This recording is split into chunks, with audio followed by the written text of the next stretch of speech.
तो नमस्कार साथियों, मेरा नाम प्रवीण प्रजापत। आप सभी का स्वागत है फिर से अपने YouTube channel defence blog Praveen में।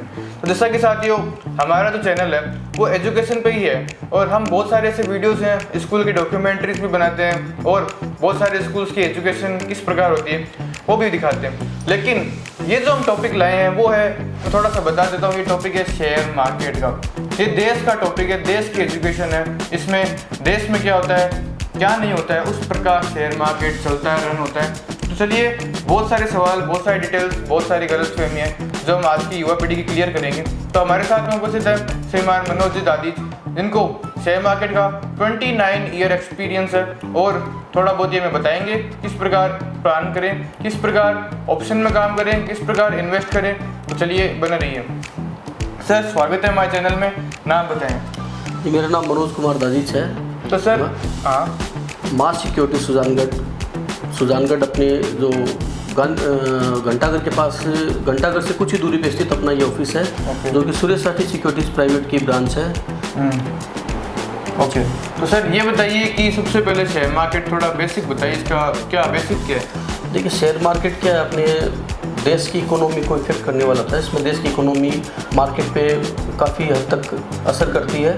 इसमें काफ़ी कंपनियां हैं, जैसे रिलायंस, आपने नाम सुना होगा, सुजलोन, टाटा स्टील, टाटा पावर। जिनका वर्क होता है वो अपने कुछ शेयर्स होते हैं जो मार्केट में जारी करते हैं। टाटा स्टील, टाटा पावर, जिनका वर्क होता है वो अपने कुछ शेयर्स होते हैं जो मार्केट में जारी करते हैं। उन शेयर्स को पब्लिक में वो बेचते हैं, पब्लिक उनको खरीदती बेचती है, जिसके कारण ये बाजार उतार चढ़ाव चलता रहता है। जैसे आपने सुना होगा निफ्टी सेंसेक्स। तो निफ्टी सेंसेक्स तो एक समूह होता है शेयरों का, जो 10 उसमें 30 शेयर होते हैं, उनका जो इफेक्ट होता है उन पे आता है। पर काफ़ी सेक्टर इसमें, mid cap, small cap, long term, short term, जो भी है ना, इसमें काफ़ी होता है। बिना ज्ञान के, बिना किसी जानकारी के अगर इसमें काम करेंगे तो अपने नुकसान होने की काफ़ी संभावना बनी रहती है। तो मतलब सेबी वेरीफाइड जो भी प्लेटफॉर्म है वहाँ पे आप काम कीजिए। मैं भी थोड़े बहुत आपको बताना चाहूँगा। ऐप स्टॉक्स है और बहुत सारे एंजल वन भी है, ग्रो है और बहुत सारे, जैसा कि सर का भी एक ऐप चलता है जिसका नाम है एम सौदा। तो सर एक बार ये बताइए, एम सौदा किस प्रकार डेवलप किया गया है और एम सौदा में क्या क्या फंक्शंस है, किस प्रकार इन्वेस्ट कर सकते हैं, किस प्रकार फ्यूचर एंड ऑप्शन पे काम होता है और किस प्रकार, जैसा कि हमने सुना है, इसमें ब्रोकरेज भी घटता है। तो क्या इसमें किस प्रकार लोगों को हेल्प मिलती है?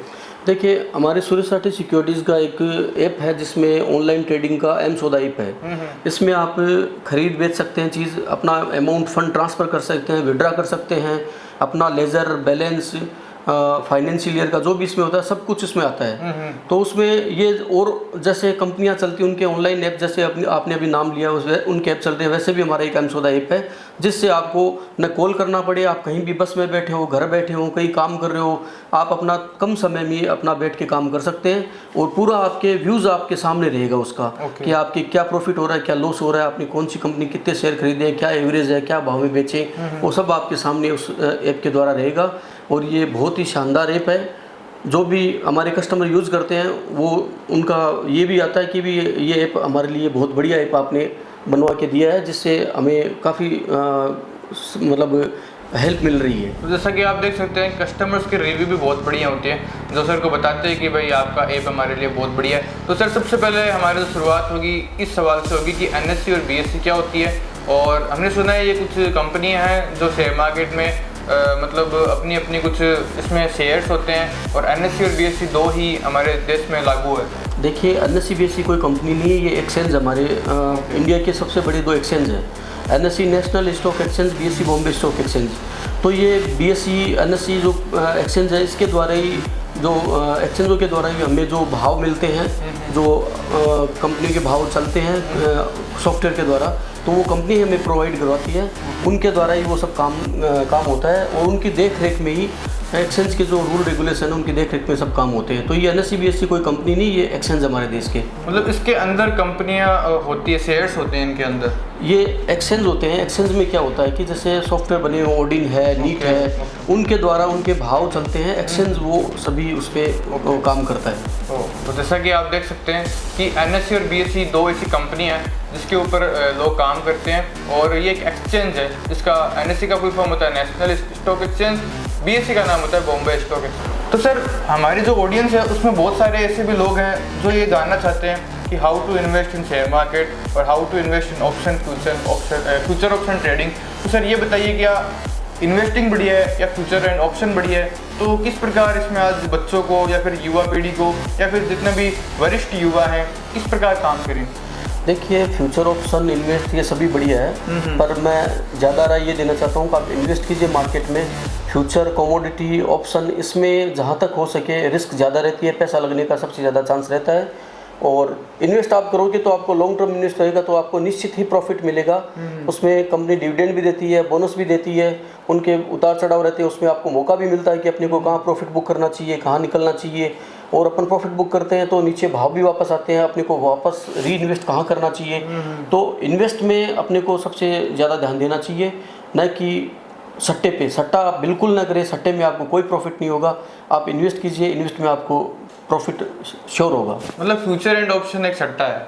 नहीं, ऑप्शन सट्टा नहीं है, वो एक ऐसी चेन है जिसमें क्या होता है कि अपनी रिस्क, जैसे आपने कोई शेयर की डिलीवरी उठाई तो आप उसमें सेल करके उसको लॉस को एक बार का सेट कर सकते हैं। तो वो क्या है कि अपन व्यापार की तरह करेंगे। शेयर मार्केट में क्या व्यापार की तरह अगर आप काम करोगे तो चाहे आप शेयर फ्यूचर में करो, ऑप्शन में करो या कहीं भी करो आप इसमें, तो वो रिस्क नहीं रहेगा। पर लोग क्या होते हैं कि कम पूंजी में थोड़े मार्जिन के चक्कर में फ्यूचर ऑप्शन के अंदर जाते हैं और फिर कभी बाजार में ज़्यादा उतार चढ़ाव होता है तो वो लॉस की चपेट में, मंदी की चपेट में आते हैं। उसमें क्या है कि उनको नुकसान श्योर लगता है। तो ज़्यादा मैं ये कहना चाहता हूँ कि उसमें न जाके आप कैश में काम कीजिए, इक्विटी में, NSE BSE में आप इन्वेस्ट कीजिए। उसमें आपको लॉन्ग टर्म रहोगे, आपके पास अपने शेयर पड़े रहेंगे, आपको डिविडेंड बोनस का भी फ़ायदा होगा और उतार चढ़ाव मार्केट में उसका भी आपको काफ़ी फ़ायदा होगा। तो ज़्यादा मेरा ये कहना है कि आप इन्वेस्ट कीजिए, न कि सट्टे पे जाइए। तो सर, हमने बहुत बार सुना है या फिर मैंने भी बहुत बार ऐसे वीडियो देखे हैं और आज की युवा पीढ़ी देख भी रही है कि हाउ टू डू ट्रेडिंग। तो सर, ट्रेडिंग का तो एक ऐसे देख लो कि एक शराब की तरह नशा चढ़ा हुआ है लोगों को, वो ट्रेडिंग करती जा रही है। और आज मैं देख रहा हूँ एंजल वन, एपिस्टॉक्स, ग्रो पे इस प्रकार के डेमेट अकाउंट खोले जा रहे हैं कि उसकी लाइन लग चुकी है। और मैंने तो एक बार सुना भी था शायद जेरोदा पर 132 या 130 करोड़ समथिंग ऐसे कुछ डीमेट अकाउंट खुले हुए हैं। तो सर, एक बार ये बताइए कि मतलब किस प्लेटफॉर्म पे भी काम करें और ये फ्यूचर एंड ऑप्शन का क्यों नशा चढ़ता जा रहा है? क्या इसमें सच में एज ए फ्यूचर काम कर सकते हैं?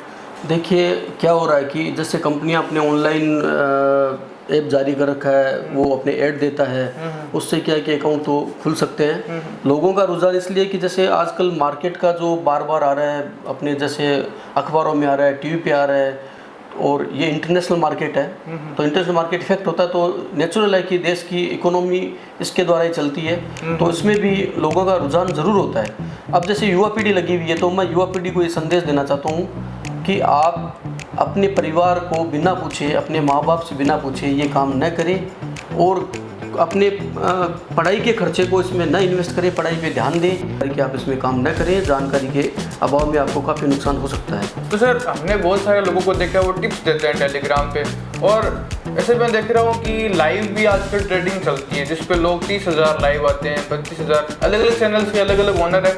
मैं ऐसा नहीं कहता कि वो लाइव ना चलाएं, उनको नॉलेज है इसलिए वो चलाते हैं, लेकिन मैं क्या ऐसा मानना चाहूँगा कि क्या सच में अगर अपन लाइव ट्रेडिंग चलाएं और उसमें भी लोग देख रहे हैं कि हाँ भाई, जो ओनर कह रहा है कि हाँ भाई अब ये कैंडल है, जैसे ऑप्शन ट्रेडिंग में कैंडल स्टिक काम करती है, तो वो क्या करते हैं कि जैसे समझ लो कि हाँ भाई अब ये कैंडल जैसे समझ लो 25,000 पर ट्रेडिंग चल रही है, तो वो 25,000 की इसको जैसे क्रॉस करे तो आप इसकी कॉल ले लीजिए। तो क्या उस चीज़ को मानना चाहिए? देखिए, मैं आपसे वापस वही अनुरोध कर रहा हूँ कि जो फर्जी कॉल्स हैं, फर्जी जो वीडियोस हैं, यूट्यूब है या काफ़ी चैनल्स हैं, टेलीग्राम, व्हाट्सएप या मैसेजिंग द्वारा, तो आप उनके बहकाव में न आए। आप अपने दिमाग से काम करें। देखिए, आज टीवी पे आप CNBC पे आते हैं, बड़े बड़े जो एंकर है वो बता रहे हैं आपको, जो जिन्होंने पैसा कमाया मार्केट से, वो भी आपको ये कहते हैं कि आप बाज़ार में किसी के लालच में ना आए, आप अपने दिमाग से काम करें। हम आपको मार्गदर्शन कर सकते हैं कि आप इस पे देखो, ये देखो, पर काम करना, उसको कहाँ लेना है, कहाँ बेचना है, वो पब्लिक का ही काम रहता है, ग्राहक का ही काम रहता है। तो वो अपने दिमाग से काम करें, किसी के बहकाव में, किसी के कहने से कोई काम न करें अपने मन की। किसी के बहकाव में आके आप नुकसान भुगत सकते हैं। तो आपसे वही वापस अनुरोध है कि किसी के बहकाव में न आए, अपने दिमाग से काम करें। कोई आपको मार्गदर्शन देता है तो उसकी सुने, पर करें अपने मन की। तो सर, ऐसा बहुत बार मैंने देखा है भाई, कैंडल स्टिक पैटर्न्स में या फिर शेयर मार्केट में buying is very slow, selling is always fast. तो ये क्यों होता है? सेलिंग बहुत फास्ट आती है, बाइंग बहुत धीरे धीरे बनती है, जिसमें लोगों का बहुत नुकसान होता है, लाखों करोड़ों अरबों का नुकसान होता है। और इलेक्शन के दिन तो मैंने सुना था 50 लाख करोड़ का लॉस हुआ था एक दिन के अंदर, वो भी 20 मिनट में। तो ये क्या पॉसिबल है? देखिए इसमें क्या होता है, यही डर है। जैसे आपने कहा कि बाइंग बहुत स्लो होती है और सेलिंग बहुत फास्ट होती है। तो बाइंग क्या होता है कि जैसे अपन बैठते हैं, अपने को भाव जो बढ़िया लगता है उस पर बाई करते हैं, वेट करते हैं कि बढ़ेगा बढ़ेगा बढ़ेगा। फिर क्या होता है कि ये मार्केट सेंसिटिव है, इसमें इंटरनेशनल नेशनल लेवल के जो भी इफेक्ट आते हैं उनका इफेक्ट इस पर भी होता है। तो अब जैसे उस टाइम चुनाव थे, तो जिस प्रकार चुनाव परिणाम चल रहे थे, तो लोगों के मन में भय हुआ कि अरे ये गवर्नमेंट क्या होगा, कैसे होगा, सीटें भी कम दिख रही हैं। तो वो भय के कारण लोगों ने अब बाइंग करते हैं, वो तो अपनी धीरे धीरे बाइंग करते हैं अपने हिसाब से। पर सेलिंग क्या होता है, जैसे मार्केट घटता बढ़ता है, टूटता दिखता है, तो लोगों में भय का माहौल होता है, तो वो उस टाइम उस माल को पूरा का पूरा बेचना चाहते हैं। वो अपना सेलिंग साथ में करते हैं, तो सेलिंग साथ में करने के कारण मार्केट में बड़ा फॉल आने का चांस रहता है। ओके तो जैसा कि आप देख सकते हैं कि तो सर ऐसा ये कैसे हुआ कि मतलब लोगों ने सेलिंग कर दी तो कैंडल स्टिक में फास्ट सेलिंग आएगी? ये तो देश की इकोनॉमी पे चल रही है। आज अगर देश के प्रधानमंत्री ऐसे कुछ कह दे या फिर कोई गुड न्यूज़ दे दे तो मार्केट उस सेकंड में बढ़ भी सकता है, उस सेकंड में मतलब घट भी सकता है। तो ये जो सेलिंग आ रही है उसके पीछे सर रीज़न क्या है? ये क्या न्यूज़ के ऊपर काम करता है कैसे? नहीं, न्यूज़ पे तो देखो काम करता है, क्योंकि देखो ये अपने इकोनॉमी इफेक्ट करता है देश की। इकोनॉमी का जो भी अपने देश के जो उतार चढ़ाव होता है, मान लो कि प्रधानमंत्री ने कोई स्टेटमेंट दिया या अमेरिका ने कोई स्टेटमेंट दे दिया या वहाँ फलानी जगह युद्ध हो गया, तो उसका इकोनॉमी पे इफेक्ट जरूर आता है। तो सर ये बताइए कि आज के जो पेरेंट्स हैं, जैसे मैं देख रहा हूँ कि कुछ कुछ तो गांव के हैं और कुछ कुछ शहरी लोग हैं, कुछ कुछ समझदार हैं, कुछ कुछ पुरानी जो अपनी पीढ़ी है, पुराने संस्कार है उसके ऊपर चल रहे हैं, और कुछ कुछ आज जैसे बहुत सारे मॉडर्न पेरेंट्स भी हैं जो आज के टाइम को समझते भी हैं। तो क्या आप अपने जो भी पेरेंट्स ये वीडियो देख रहे हैं, स्टूडेंट्स देख रहे हैं, तो उन्हें क्या बताना चाहेंगे कि आप अपने बच्चे को हाँ इस फील्ड में भेज सकते हैं या फिर इसमें फ्यूचर बन सकता है अगर आपका बच्चा लीगल काम करे या अच्छी तरह करे? देखिए नो डाउट ये फ्यूचर वाली जगह है, इसमें फ्यूचर बन सकता है। मैं सभी पेरेंट्स से कहता हूँ या सभी बच्चों से जिनको भी जानकारी लेनी हो वो हमारे ऑफिस में आए, हमसे बात करें। हम उनको जितना हमारे से होगा हम उनको मार्गदर्शन देंगे, जितना उनको पॉसिबल है वो हम अपने बताएंगे। और हमारे ये ऑफिस का भी आपको मैं बता दूं कि यहाँ फिजिकल शेयर्स को डिमेट कराने का भी प्रोसेस है। या डिमेट अकाउंट भी खुलता है, या एसआईपी भी होती है, म्यूचुअल फंड भी होता है। और ट्रेडिंग के लिए भी हम अपने हिसाब से जैसे आपको कुछ न कुछ इसमें हेल्प करते हैं कि आप इसमें जो डाटा आते हैं वो डाटा हम बताते हैं। हम फिर भी हम ये कहते हैं कि करो आप अपने मन की, हम आपको मार्गदर्शन दे सकते हैं, पर करना आपको अपने हिसाब से। आपको कितना इन्वेस्ट करना है, कहाँ एग्जिट होना है, कहाँ एंटर होना है, वो सब आपको ही करना पड़ेगा। हम तो आपको थोड़ा सा मार्गदर्शन दे सकते हैं। और स्टूडेंट्स को मैं ये कहना चाहता हूँ, जो बच्चे पढ़ रहे हैं जिनका इंटरेस्ट मार्केट लाइन में है, वो सट्टे से बचें, वो बिना अमाउंट के इसमें काम न करें, बिना अपने पेरेंट्स को बताए इसमें ना आए। और उनको अगर जानकारी चाहिए तो हमारे ऑफिस आए, हम उनको पूरा हेल्प करेंगे, उनको पूरी चीज़ बताएंगे मार्केट क्या है, कैसे काम करते हैं।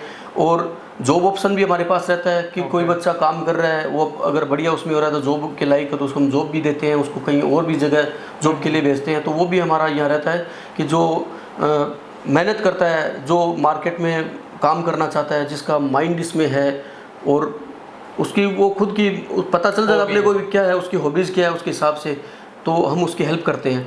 पर यही कहना चाहते हैं, बिना अपने पेरेंट्स को बताए आप इसमें न एंटर हो, या आप ऑनलाइन भी काम ना करें, न कहीं ऑफिस में जाके कहीं इन्वेस्ट करें।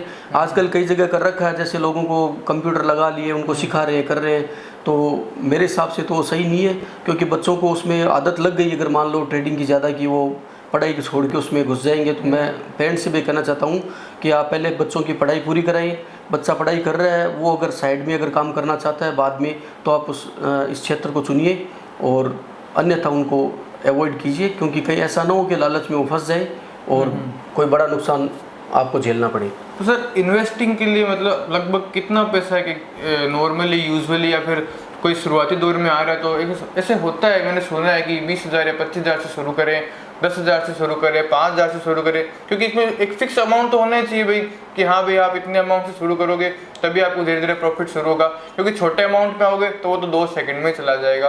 तो एक बार ये भी बताइए कितना अमाउंट लगभग होना चाहिए एज ए बिगिनर?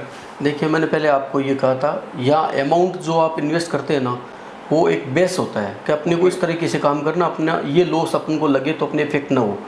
और लॉस जो लग रहा है वो इसीलिए लग रहा है कि आप अपनी छोटी अमाउंट को बड़े अमाउंट में करना चाह रहे हैं, उसके छोटे अमाउंट के एवज में आप बड़ा काम करना चाह रहे हैं, बड़ा काम करोगे तो रिस्क ज़्यादा होगी, तो उसमें अपने लॉस का भी चांस ज़्यादा रहता है। सर लोग डिप्रेशन में आके, इसमें मैं देख रहा हूँ बहुत सारे लोग आत्महत्या भी कर लेते हैं, तो ये क्या नशा ही है क्या? मैंने देखा बहुत सारे लोग इसमें डिप्रेशन में आके मौत की ओर जाते हैं, और बहुत सारे इसमें ऐसे सहन नहीं होती उनके लॉस। तो क्या ये चीज़ सही है कि हाँ भाई जितना लॉस आप सहन कर सके उतना ही काम कीजिए, वरना तो हट जाइए? देखिए इसमें उनके, ये आप जो बात बोले, इसमें दो चीज़ काम करती है। वो पैसा पूरा लगाते हैं, उस अपना ऑप्शन कुछ नहीं छोड़ते हैं, और पैसे से आउट ऑफ चले जाते हैं वो, फिर वो लालच में आते हैं। तो लालच और पैसा आपका डूबेगा तो निश्चित है कुछ ना कुछ तो अपने को झटका लगेगा ही।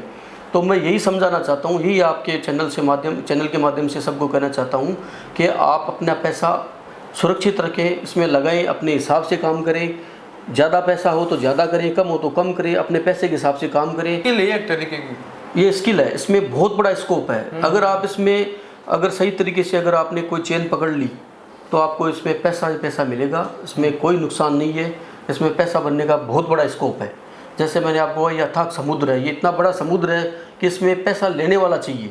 पर क्या होता है, लोग पैसे, जैसे मान लो कि समुद्र के अंदर 1 लोटा पानी लेना हो तो वो अपन बाहर से लेके निकल सकते हैं। कुछ आदमी होते हैं जैसे लोटा लेके गए, बोले बीच में से अपन भरे, ज़्यादा भर जाएगा, तो वो ये ध्यान नहीं रखते हैं कि लोटे में तो लोटे जितना ही पानी आएगा, बाल्टी थोड़ी भरी जाएगी। तो वो उसमें गहराई में जाते हैं, वो भाव में उसमें डूब जाते हैं। तो ऐसा ना करें, जितना पैसा बनता है धीरे धीरे बनाएं, इसमें प्रॉफिट बुक करें, लॉस भी बुक करना पड़ता है आपको। मैं अपने यहाँ ऑफिस में आप आए, मेरे से मिले, मैं आपको जितना मेरा नॉलेज है, हम भी साल में एक इवेंट करवाते हैं जो अपने सभी कस्टमर्स मिलके क्लाइंट इवेंट होता है हमारा। इसमें क्लाइंटों को हम जानकारी देते हैं मार्केट के बारे में। तो जैसा कि आप देख सकते हैं, श्रीमान मनोज सर ने बताया कि किस प्रकार आप शेयर मार्केट में इन्वेस्ट करें, और आज की युवा पीढ़ी इसमें आए, लेकिन नॉलेज के साथ में अगर आप 1 करोड़ रुपए भी लेके आओगे तो मेरा ऐसा मानना है कि शायद वो 10 मिनट में भी जा सकता है। सर ये पॉसिबल है कि अगर आप 1 करोड़ रुपए भी लगा रहे हो 10 मिनट में चले जाएंगे? देखिए पॉसिबल, इसमें इम्पॉसिबल कुछ भी नहीं है। आप 1 करोड़ का 10 करोड़ भी बना सकते हैं, 1 करोड़ डुबो भी सकते हैं। अब आप 1 करोड़ का पैसा 1 करोड़ लेके आ रहे हैं, आप किस तरीके से काम कर रहे हैं, बिना जानकारी के काम कर रहे हैं, कोई लालच में काम कर रहे हैं, किसी ने आपको फ्रॉड रिपोर्ट दे दी हो, जैसे आजकल एक कॉल आते हैं, बोलते ये ले लो, वो आपको फंसा देगा। तो अगर आप बिना जानकारी के, बिना किसी भी बहकाव में आके आप काम करोगे तो आपका 1 करोड़ जीरो हो सकता है।